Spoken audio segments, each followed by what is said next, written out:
power of the sun in the palm of my hand.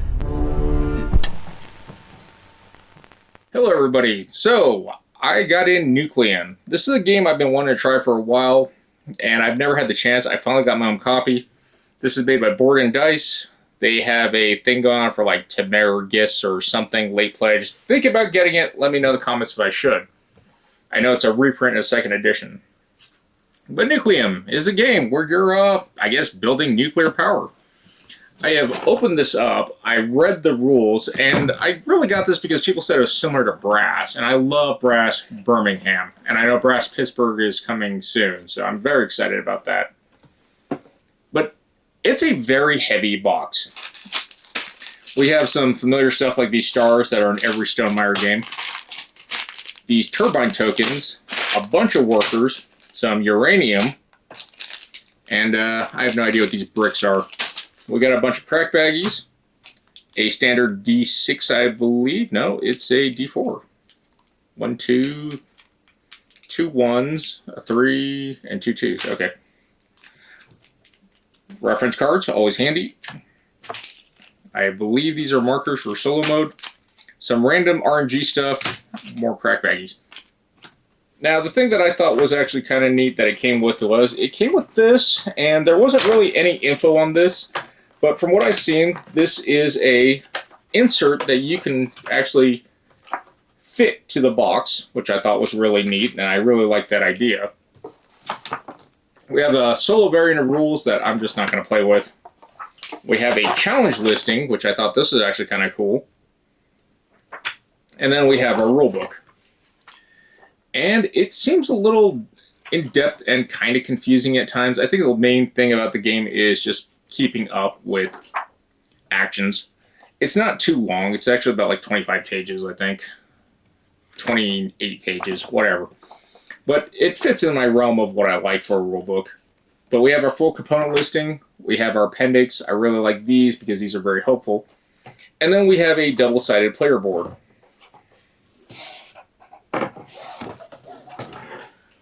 Now, one side is 2 to 3 players, I believe, and the other side is 4. As far as the marking goes, yeah. So, 1 to 2 player in the corner marked there, and then 3 to 4 on the other side. It should be marked right there in this corner. There is a neat thing, too, that you put a score tracker thing right on the 70, and that's really to tell you the last round. Whoever gets the 7 triggers ended game, but it also lets you go higher in the score. But from what I can tell, Nucleum is a game where you're building networks. Very similar to Brass. You have your train action tiles that you're going to place, and you're going to connect cities, and then you're going to build facilities. So, very neat system. It is much more in-depth than Brass, but I don't have a problem with that. We have this market board here, where you're going to track your achievements, and this is a resettable board, I guess. But you're gonna, whoever scores here is going to take whatever, and it's going to keep on going, but you can only have one spot in the number. And it has these brackets that break down the multipliers of like 2, 3, 4, 5, and 6. And then we have these are for the rail tiles. These are for the contracts, which are the bonus things you do. These are the unique contracts that anyone can fulfill. And I believe this is a round tracker of some sort. Our player boards, they are all the same. They are not broken up by any different color differentiation. But I do like that it's a recessed board, and I like these little cutouts to keep track. So this is to keep track of some of your train tiles that become action tokens. This is how much income you'll make. This is how many workers you get. And these are points. And if you can see, it's kind of cut into that, so they share. An interesting thing about the train tiles is they become action tiles and they fill. And wherever it is here, it will trigger the farthest to the right here, except if there's a block. So if the block is in the 10, the 9 would be open if there was an action tile here. It's an interesting system. And then we have a bunch of tokens. So you're going to build these little power plants, some DIY crafts. You're going to have all these things. And you know what? It's easier if I just set up the board and show it. Welcome back. I have repacked everything in Nucleum. as much as I really like these being included by Board and Dice, I don't know if they include them with other games. These are actually quite useless for Nucleum.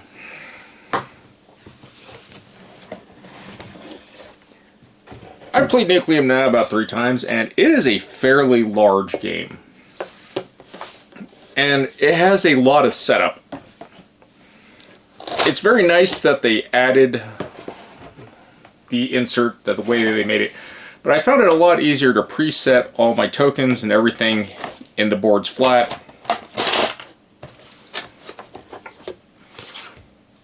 And then I've kind of used it just to grid off certain parts. I had to use a lot of these geek boxes, I believe they're called. And then these unique trays that I don't really think they make anymore. I've been looking for these, but I can't find them. And I've kind of had it helpful that this setup. I know it came with a bunch of plastic bags. I really don't like opening and closing plastic bags all the time. These science boards are kind of interesting because they want you to keep these inserted, and I was kind of in... It was weird design flaw that these weren't dual layer if that was the case, and I get there's a lot of stuff. You already got the dual layer player boards. But to keep these in here just for ease of getting ready. And I actually really do like this game. I think my plan is I'm going to cut a sheet of acrylic and just glue it to the back of this to hold it in. It's a lot. And I know there's expansions with it, and I'm debating on actually getting the expansions for Nucleum, because I actually really do like this game. It comes off to me as a hybrid of Brass and Great Western Trail. And it kind of feels that way. Playing over it, there are some things that I think there might be some broken strategies, and I'll get to that. But overall, the organization of all the pieces that you need, I mean, you can use bags. Not a big deal. I just like everything to be easy and accessible. For the most part, I'm probably going to make my own custom insert for all of these components, just to make it so I can pull everything out quickly and efficiently. Because this is a lot of tiles set up, there's a lot of specific things, and I'll get to that later in the video. Okay, first up, I have the board set up. I actually like to keep it on this side. It's a little bit easier to see all the stuff than in the corner for everyone else at the table. And that's kind of nice that it's like this. As you can see, this is a fairly large board. It takes up a lot of space. The components. The first player marker doesn't really matter, but there is a random generated system using the starter cards, the black back ones, where you have to follow the order of what they put out and where things go. So these locations, these milestone markers are random, but there's 8 of them. And then there's 5 endgame marker triggers, which this is actually a really nice system that it keeps track of here. And everything is fairly easy to see what is going to trigger one of the endgame markers. In a two-player game, it's 3 markers that triggers endgame. And in a 3 to 4 player game, it's 2 markers, which is organically, it feels right.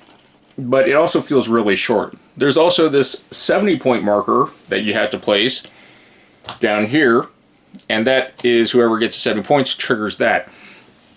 It's actually really fascinating because you could just modify it by saying 3 triggers, but the caveat is this game has a mechanic where you're just constantly winning if you're winning. And I don't know if I really like that. But when you trigger an endgame marker, like running out of action tiles or contracts, whoever triggered it is going to get 3 points. It's kind of an odd thing, but it is what it is. We have these that get placed on random locations to block it off, and again, it's stated on these cards. Like this is going to tell you where random buildings go. Next row is going to tell you the reactor with the nucleum. This is going to tell you it's closed off for the city spaces, and this tells you for the mine spaces. And repeat this process until you put out these buildings. And these buildings are pretty random, so that's the reason I liked having it kind of sorted in a good way to find stuff. Because there's a lot of components in here. And setup time is one of those things that really eats into gameplay. You have these not necessary reactors, and one specific coal one that actually has a little mushroom cloud coming at it. and it's always going to be over here in Russia. Then you have these other 4. They're going to go on these spots. And the goal of the game really is supplying nuclear power. They call it Nucleum, but let's face it, it's neon green for a reason. So we got these bricks. They're all going to be set up here, 3 of them. One of them is going to start and play generated by the card. And it's a really weird scoring system. These little tokens have letters on the back of these, and I want to separate these with the tiles, the specific tiles, because these are your technology bonuses that get inserted in your player board. So whatever technology that you drew randomly, or if you drafted or someone picked, you're going to put it in here, and this unlocks a special ability when you get your turbine up, your second turbine. So it's kind of neat. As far as these little cubes, they're uranium. They're going to be put in mine spaces. There is a system where when you put out a mine tile, and I'll just use this as an example, for every mine tile you put out, it's going to generate an extra uranium, and you're going to store it in your mines.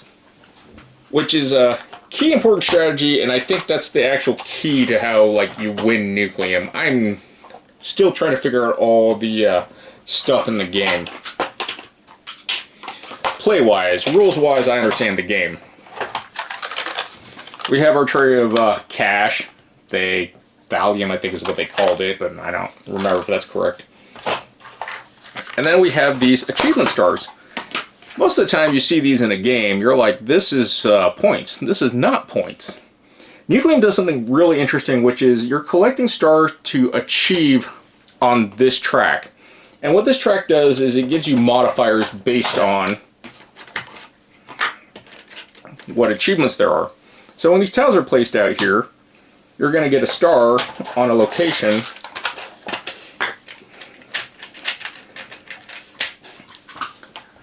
So when you do certain actions that give you stars, when you do what's called the reset action, you are basically going to lose all your stars, and you're going to put one of the stars that starts here, that's part of the timing mechanism, and you're going to put it on how many stars you have. There is an interesting thing with this system because you can have multiple stars in these box rows, but they cannot be on the same banner. And this is where it gets really neat. You can have a star at the 6, and you can have a star at the 2. You can have a 3 in the 2, but you can't have something like that. This is okay. Also, when you cross these milestones, first person to cross these milestones will grab the nucleum and pick a reactor. That reactor, if it's empty and doesn't have nucleum in it, you'll get a bonus. Which is kind of cool because it is a rush to do stuff, but not so much where it's counterproductive, I guess. You have a pool of these action tiles, and these are based on your technologies, and that's another reason I want to separate it. Everyone pretty much gets some variation of the 4 same action tiles, and then this wild action tile. And these action tiles, the best way to describe them is, they're your hand, but they're also tracks. And we have the actions of power, increase one of your stats up here by 1, but you have to pay 1. We have the develop action, which is really important because that's how you actually buy more tiles from the market. We have the build, which is just build buildings, which is from this icon on this board. Down here, it's either gain a worker or get $2. This is the mine stuff. So you're going to have these little turbines, and you're going to place them on the turbine spots. As you notice, there's some modifiers here. That's what's going to cost you extra to add. Obviously, plus is good. And it does the Great Western Trail thing with these numbers, which is kind of annoying. Green is a reduction in price, while red is actually an extra cost. But these turbines allow you to do something that's actually really important with the Nucleum, because in general, when you transport uranium, you can only transport 1 to a factory with, or power plant with Nucleum. For each turbine you have, you can transport extra uranium. And that's really important because uranium gives you 2 energy versus the coal, which has a built-in cost. You can use other players' turbines, but you got to pay them cash. Here we have the take contracts, and this is actually a really cool system. I really like this. There's going to be a stack of silver and gold contracts, depending on player count. But as soon as you slot them into one of these 4 spaces, that's not the contract being completed. That's basically you getting like a loan or some type of benefit for trying to fulfill the contract. So the first slot will give you $2. The second slot will give you a worker. This will give you extra uranium, and the last one will give you 2 stars. That's actually a really neat system, and I really like it. And then you have some general actions where it's just going to increase your income track by 1. This wild will let you do the develop action, which is take a tile. The contract action, take a contract. Industrialize, which is building mines and turbines. And then energize, which is transferring coal and uranium. Now, the game works on this basis of building networks, and this is why I said these are kind of like cards in your hand. Usually when you play these, you're going to get 2 actions. You don't have to do them all. You play this, you're only getting 1, but it's a very powerful effect because it does actually reduce the cost of buying these tiles by 1. So anything up here would be free, and this would be 1 less. Really helpful. Building turbines, or not building turbines, but building buildings. They have a cost on the board. Everything's associated. So this is a really powerful token. On the backside, it just has the letter for the technology it corresponds to. Now on the backside of these are marked, obviously, because they have to go with the technology. But over time, you're going to get better tiles. And you're not going to want to use those tiles. But you need to complete networks. And completing networks is basically putting down a tile and putting a worker on it. And the neat thing is, you get actions for this. So you're not really losing an action. This could be a really important play, and I like this mechanic a lot. If you put a color matching to its district, or like this rainbow as a wild, you get these actions. So it's not a loss. So you'll put that, you'll get the 2 actions still, and now you have a network. And networks are really kind of different in this game compared to brass. Network, you have to have a direct rail or property on it. So you have to have a turbine, a mine, something. And you can lock people out if you can basically connect 2 rails like here and say, no, I own all this. If you somehow own all this, you can lock people out. It doesn't stop power though. And that's the interesting part that gets weird. So this coal track area, there's 2 areas for coal. These connections are really just for coal to the power plant. And you can buy coal. It actually starts with these tiles, and depending on your player count, with the modifiers set to being coal cost 1. When you use that coal, it goes down to 2, and then once it's gone is 3. Coal seems like a really interesting thing not to fully power buildings because it's really inefficient, but as a thing to supplement, since some of the building energy cost requirements, like 9, if you transport 4 uranium and you don't want to transport and lose that other uranium, you'd buy coal in its place. And that's actually a really cool system. I like that. Another really fascinating and neat thing about this tile system that I really enjoy.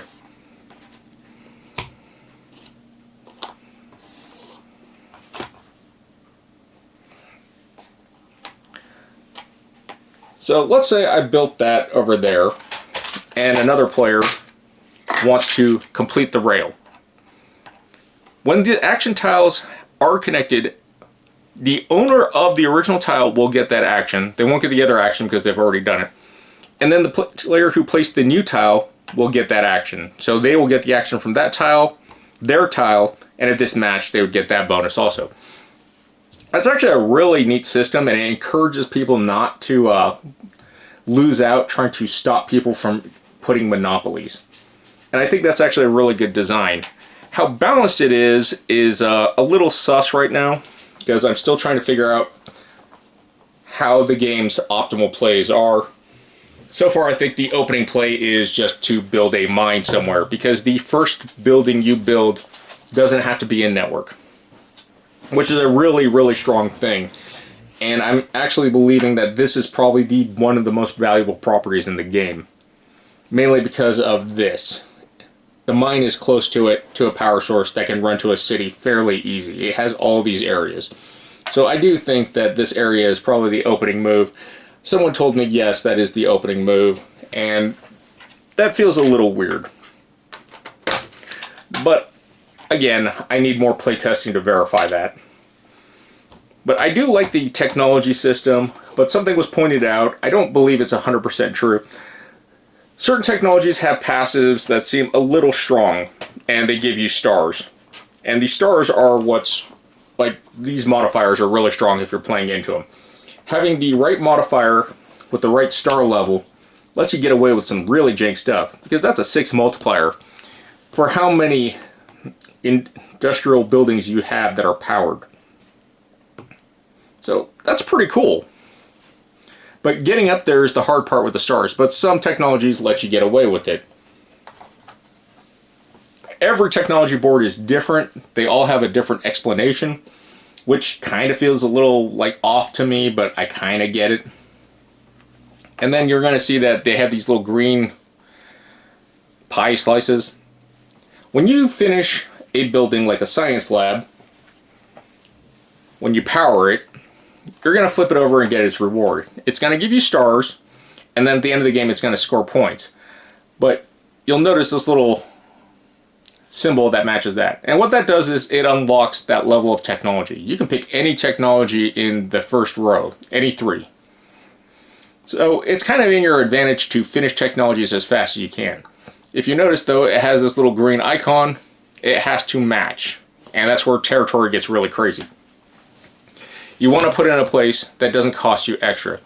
These extra territories that are open, they're wilds, but you have to pay 2 more. So a 2 cost building now costs 4.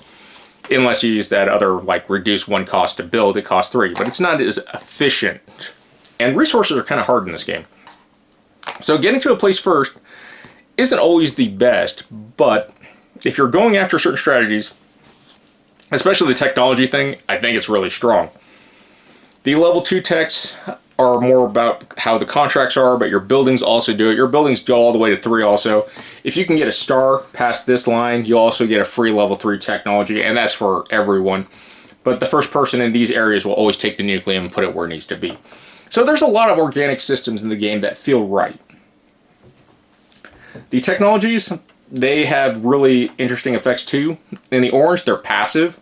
If they're this blue, they're a one-time effect and it's done. And then you have purple, which is used to calculate endgame scoring. So it's actually a really neat system. There is a lot of stuff going on in this game though, and it is definitely more complicated than brass. The actions from placing train tiles and getting that just right trigger, because, you know, you don't want to give your opponents that extra action from doing their thing. But it might be in your benefit also to do that. So there's some influence for you, the other player, to actually do it and exploiting those actions. Now, I said about power. Power is the weird part in the game. So let's just say that this is powered.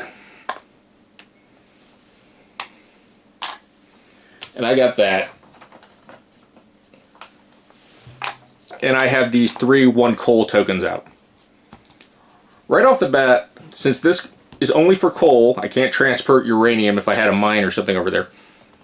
I can pay 3 money off the bat, flip these all to 2, now it costs more for everyone else, to power this building and get that advantage. As long as there is a rail connected, it doesn't care who owns the rail lines, it's fine. So I can trace this all the way here to this power plant. Say I'm going to use this power plant, go through that way. Or, if I had uranium, I could take the 2 uranium off here, and this had nucleum, and a turbine, and I could actually pay nothing, and pay the 2 cubes to generate 4 power. I lose the excess power, and I get this building. Or I could pay 1 cube and 1 coal and power this building. So it's kind of a neat system, but it's a little convoluted because of how power is different from the networking parts. Power only requires rail lines, and it really depends on what you're trying to do for efficiency. certain areas are extremely rich with the mines, and this is where it gets convoluted, and everyone kind of has to work towards goals of power and stuff. Territory is going to be competed for brutally, and it gets pretty messy, especially with the objectives. The game gives you a set of 4 random objectives. Each player is going to get a random one. They're actually fairly well marked. They have these dots on the back. They're pretty much all the same. One of them is the only one that gives you a bonus, but it's also, there's less green territories on the map. It actually gives you points and money instead of technology. But this symbol, where it has a pen, a wrench, and a plumb, a wrench, and a pickaxe, it doesn't care what the buildings are. It just wants you to have 2. And it's pretty fair in the territory, so it might force your play. In the setup, it tells you that that contract will always go here at the start, so you can't just get 2 stars off the base of it. But you know, once you get other contracts, you slot them in, you get those bonus, and you do it. Some of the contracts are really easy, and that's why they got silver and gold. The silver ones are easier to do and pay off, and the gold ones are a lot harder to do, but the gold ones give you better rewards. The scoring gets really astronomical too. I think we hit like 200 and 160, and I was somewhere like 90s. It's really weird how the scoring amplifies in this game. And usually I will say, like, you know, the 5% area, if everyone's within 5% of each other, that's actually really good, and that's a balanced game. In this game, if you're in the lead and you're running away with the tech, it's really hard to recover. There's an action called recharge, where you pick up all your tiles that aren't on the board used as train tracks. They go back into your hand, basically. You're going to cash in your stars, you put your marker, do whatever it tells you, and you're going to collect a bunch of rewards. And this system is actually the other thing. When you place your tile, you're going to place it here, and it's going to mark. You know these little dashed lines and areas. You're going to have these blocks as markers, and they're all going to start here. The interesting thing about this game is the more actions you play, the more it actually opens up where the marker is. So the farthest to the right your marker is, and the farthest to the right your actions are, you will collect whatever's in that area. So let's just say that it was like this. If I recharge at this point, I would get 9 income, 3 workers, not the 4 workers and a point, and if I had a brick out, I would get it wherever it was. But let's just say it's there. Recharging is really strong, but what it also does is, like I said, it forces you to take your stars, do the Nucleum thing, and it's going to try to trigger endgame. And in a lot of games, you want to be action efficient. This kind of reminds me of Great Western Trail, Venezuela, trying to push actions fast and forcing everyone else. And those endgame triggers catch up real quick. The way the endgame triggers work, like I said, once that slot's empty, they'll take the token from here, they'll put it on that player gets 3 extra points. There's multiple ways you can trigger it though. You get this. You can pull the last tile from the stack, it triggers, and it might push you to the 70, which is an endgame trigger also, which would give you another 3 points. And you can complete a contract. And if one of these, like both piles are empty, well, there you are. There's a lot of weird ways to run away with stuff like that. Your technology board also has a marker. If you did all 8 techs, that could do it too. So it just constantly feels like a winning cycle of just insanity. Because this also, when the last star is removed from here, after the 3rd recharge, when everyone's recharged, that triggers that. So there seems to be like a really tight balance in the game. And I really like how that works. It's just extremely difficult to see the big picture with so many things going on. And a lot of times I was kind of just action starved.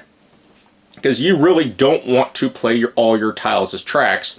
You need those actions. But it's kind of random when you get the tile buying action. And it gets weird with that too. As you can see, there's a lot of tiles here. Something like 40, I think. And we're going to have these ones with dots. There's 20 of them with dots. You're always going to use the 20 with dots. And depending on your player count, you're going to use anywhere between 10, 15, and 20, I believe is the number. And these tiles are random, but they're very powerful. And it just comes down to who's going to get these tiles at the right time. I play a lot of deck builders where I buy a card. Oh god, there was a better card that showed up that the next player is going to buy. And when you're playing with people that actually know like the value of certain things, you're always going to lose out the good stuff. You're going to get locked out. It seems like the obvious move. Because there is a risk to passing actions. In my first game when I was messing around with this, I did not think the discover tiles were as important because I didn't really understand how useful that was going to be for the tracks. And it came out to be like I burned a lot of my tiles and I needed it. And I was like, I only start with one discovery tile. Not buying that early really hurt me late game. And that was one of my first mistakes. Another one of my mistakes was using money to power for coal, to buy coal to power buildings early because I thought that advantage would be very strong. I was wrong. It seems like, as the terminology goes, location, location, location. Start off with actually trying to figure out your plan. And I think the best so far that I think is right. Whatever reactor starts with the nucleum, try to get a mine close to that and build off that. Don't try to use the coal. I really do feel like it's trapped. And these coal plants that become nucleum plants, their placement forces that. A lot of this game is actually very organic. And I like that feeling. Everything feels natural. It might seem a little convoluted, and it definitely does feel like that at times.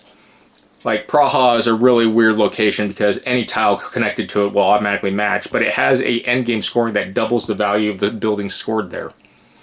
So that's a really cool thing. I forgot to mention this bonus too. So if you put out 2 tracks that are connected and completed, those players will go up 2 on their prestige track, and this is the actual points in the game. So this is actually really good to go up on. You want to go up on all of them. But if you get 3 tracks lined up, everyone who committed that will get 2 per a track. So as a player, if you put 3, that puts you up at 6 prestige, and you now control that line.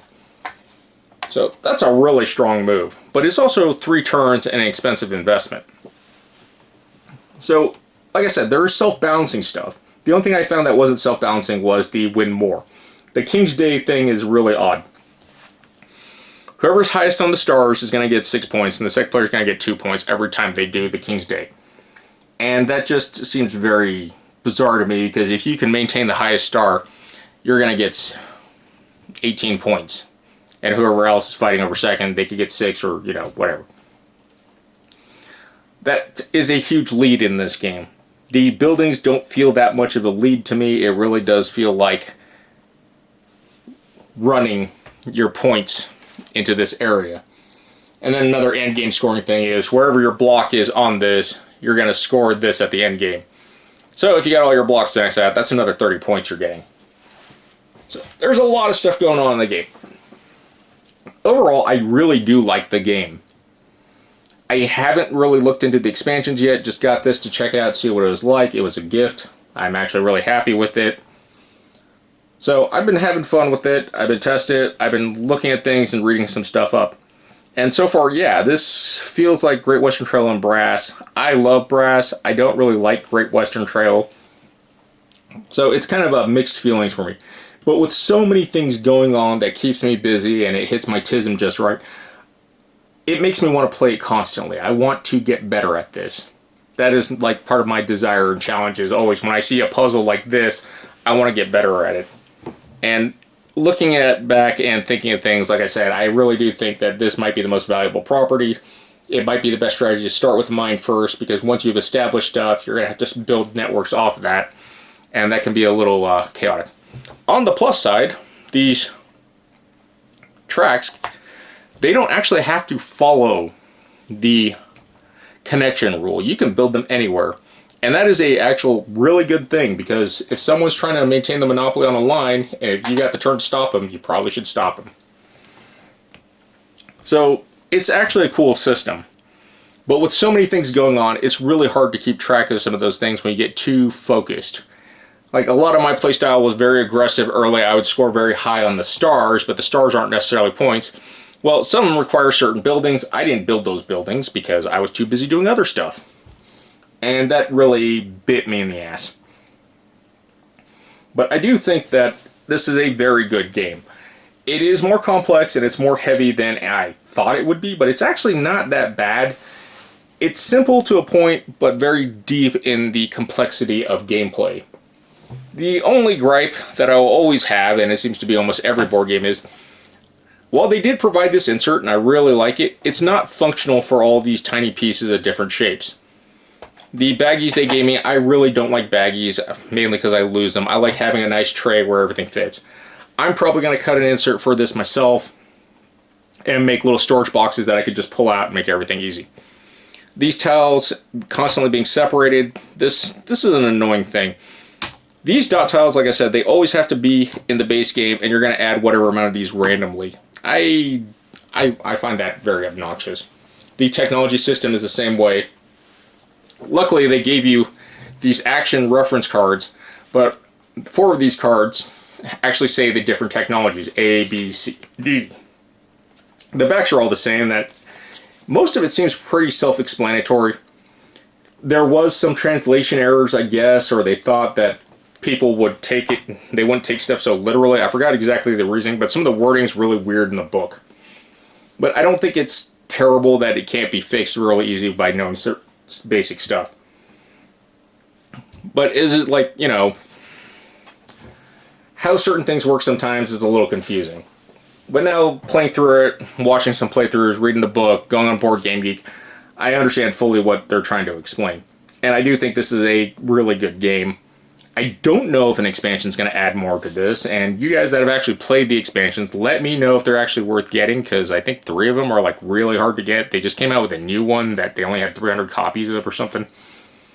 But I like this game. I think it's a really good game. It definitely gives me those I want to play it more vibes, and I would rate this as like a ribeye. It's seems overly complex, and I know that's a really weird thing for me to say because I don't think a lot of games are overly complex, but it meshes so well together.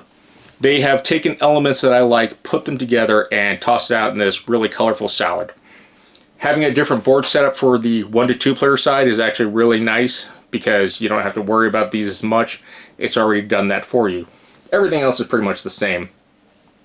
So I don't really mind that.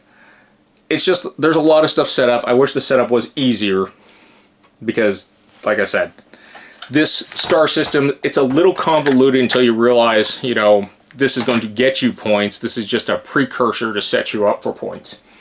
And it really follows into your plans of what you're really trying to do. And because of all the action triggers for endgame, there's so many that could go off. It's really hard to actually maintain an eye on everything and hope that that person doesn't trigger endgame before you can do your stuff. So it's kind of a neat, just really cool system of things tossed together, stuck together, like it's a Katamari nonsense. But it's good. If you like games like that, then you should definitely check out Nucleum. I'm actually surprised that this didn't come up for years because I just never found a copy of it and I never really went looking for it. Other than that, the 2026 giveaway is still going on. You guys should check out that video. I gave away the copy of Distilled. So I still have some other stuff. I got a few more extra Kickstarter things coming in. And if you guys want me to put another big board game for the giveaway, let me know what that is, and I'll try to get that if I have the extra funds for it. Thanks for watching. Take care of yourselves, and GG's.